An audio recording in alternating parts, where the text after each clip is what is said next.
किस कलर की चड्डी पहने हो? इस महिला की रील से अभी पूरा देश जूझ ही रहा था कि इसी बीच दिल को दहला देने वाली एक और वारदात सामने आई।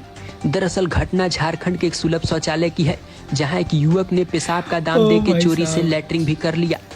सुलभ शौचालय के अधिकारियों का कहना है कि युवक ने केवल पेशाब के 5 रुपए दिए और शौचालय से घंटों बाद बाहर निकला। मामले की जांच पड़ताल के दौरान युवक के बाहर निकलते ही शौचालय से करीब 1.5 केजी से अधिक ताजी लैट्रिन बरामद हुए।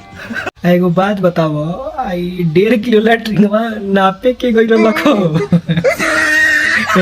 मामले की गंभीरता को देखते हुए हमारी परसों तक की टीम युवक की प्रतिक्रिया लेने उसके घर पहुंची ही थी कि इसी दौरान युवक ने अपने बयान में सफाई देते हुए क्या कहा, सुन लीजिए। जांच में 1.5 केजी लैट्रिन मिला है। मैंने हम 1.5 केजी थोड़ी किए थे। तो कितना किए थे? अरे एकदम आप लोग सन का नियर बतिया रहे हैं। हम अब लैट्रिन का गैस को तोलने जाएंगे। तो तुम लैट्रिन क्यों किए? पैसा तो पेशाब करने का ना दिए थे जी। अरे भाई हम पेशाब करने गए थे, अब एकाएक से प्रेशर बांध दिया तो क्या करें? तुमको पानी डाल ना देना चाहिए था। अरे पानी रहे तब न डाले। उन लोग तो खाली हमको फंसा रहे कि हम लैट्रिन करके भाग गए। उन लोग का गलती नहीं है। शौचालय में पानी रखना ना चाहिए। उस दिन शौचालय में पानी रहता तो इतना बड़का कांडे नहीं होता। सही बात है।